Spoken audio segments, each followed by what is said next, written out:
ये खबर KR मंगलम university द्वारा प्रस्तुत की गई है। डोनाल्ड ट्रंप ने लिया बड़ा फैसला। क्या खेती किसानी में आएगी बहार?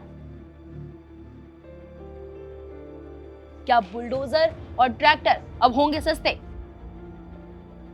अमेरिका ने घटाई टैरिफ की दरें।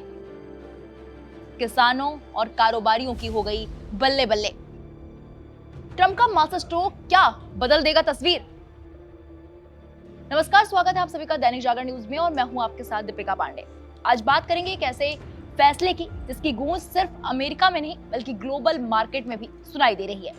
अमेरिका के राष्ट्रपति डोनाल्ड ट्रंप ने एक बड़ा ऐलान किया, एक ऐसा फैसला जो ट्रैक्टर से लेकर बुलडोजर तक की कीमतों पर सीधा असर डालेगा। जी हाँ, ट्रंप ने घटाया टैरिफ, तो अब सवाल ये है कि आखिर क्या सस्ता हो जाएगा और क्या महंगा।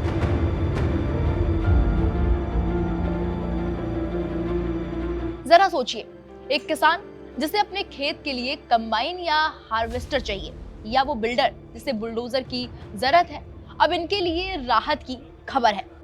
ट्रंप एडमिनिस्ट्रेशन ने कृषि और इंडस्ट्रियल इक्विपमेंट पर लगने वाले टैरिफ को 25% से घटाकर 15% करने का फैसला किया। यानी अब ये मशीनें आयात करना सस्ता होगा। मकसद साफ है, उत्पादकों की जेब का बोझ कम करना और अमेरिका के खेती, किसानी और मैन्युफैक्चरिंग सेक्टर में निवेश की रफ्तार को बढ़ाना। लेकिन रुकिए, इस फैसले के पीछे एक कंडीशन भी है। ट्रंप का अंदाजा तो आप जानते ही हैं, अमेरिका फर्स्ट की नीति।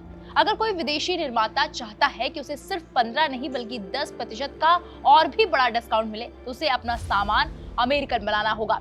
यानी जिस मशीन को वो बेच रहे हैं उसमें कम से कम 85% स्टील या एल्यूमिनियम अमेरिका का ही होना चाहिए। और हाँ, वो स्टील अमेरिका में ही पिघला हो और ढाला गया हो। ये सिर्फ रियायत नहीं है, ये अमेरिका की अपनी इंडस्ट्री को फिर से खड़ा करने की एक बड़ी प्लानिंग है। व्हाइट हाउस का कहना है कि ये उपाय दिसंबर 2027 तक लागू रहेंगे। इसे राष्ट्रीय सुरक्षा और आर्थिक मजबूती का मिक्स्ड डोज माना जा रहा है। व्हाइट हाउस द्वारा जानकारी के मुताबिक कंबाइन हार्वेस्टर समेत अन्य खेती के उपकरणों पर लगने वाले भारी भरकम 25% टैरिफ को घटाकर अब सीधे 15% कर दिया गया है। मोबाइल औद्योगिक उपकरण जैसे बुलडोजर और फोर्कलिफ्ट को भी इस रियायती 15% टैक्स के दायरे में लाया गया।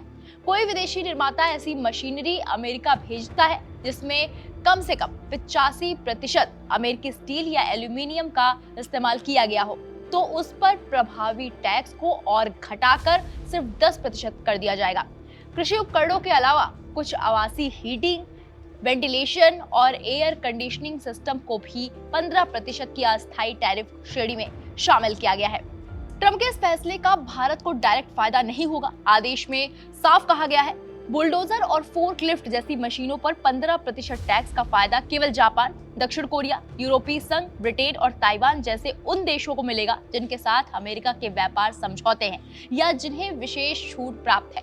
क्योंकि भारत के साथ अमेरिका का कोई पारंपरिक मुक्त व्यापार समझौता यानी कि FTA नहीं है, इसलिए भारतीय कंपनियों को अभी कम टैरिफ का लाभ मिलना मुश्किल ही है। कनाडा और मेक्सिको के लिए भी नियम अलग रखे गए हैं, जहां केवल गैर अमेरिकी हिस्से यानी कि नॉन US कंटेंट पर 25% टैरिफ लगेगा, लेकिन टैक्स किसी भी हाल में 15% कम नहीं होगा। कुल मिलाकर ट्रंप ने अमेरिकी व्यापार को बूस्ट देने के लिए ये बड़ा दांव खेला है, जिससे वैश्विक बाजार के साथ साथ भारतीय कारोबारियों की हलचल भी बढ़ गई है।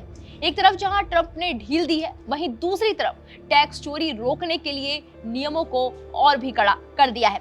अब एल्यूमिनियम, लिथोग्राफिक प्लेट्स और स्टील रैक जैसे उत्पादकों को भी भारी टैक्स के दायरे में जोड़ दिया गया है, जिससे कोई भी कंपनी नियमों को दरकिनार करके अमेरिका में घटिया या सस्ता माल न बना सके।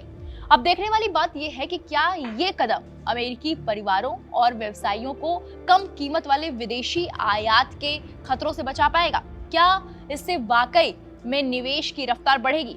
ये वो सवाल है जिनके जवाब पर पूरी दुनिया की नजरें टिकी हुई हैं। क्या ट्रंप का ये दांव भारत जैसे देश और ग्लोबल ट्रेड पर असर डालेगा? इस पर हमारी नजर बनी रहेगी। तो ये था ट्रंप का वो फैसला जो आने वाले समय में ग्लोबल इकोनॉमी की दिशा तय कर सकती है। वहीं भारत अमेरिका के बीच ट्रेड डील को लेकर बड़ा अपडेट सामने आया है। इसे लेकर अब फाइनल निर्णय हो सकता है। अमेरिका का एक हाई लेवल प्रतिनिधि मंडल 1 जून को भारत की 4 दिवसीय यात्रा पर दिल्ली पहुंचा है और इसका उद्देश्य इंडिया यूएस अंतरिम व्यापार समझौते को अंतिम रूप देना है।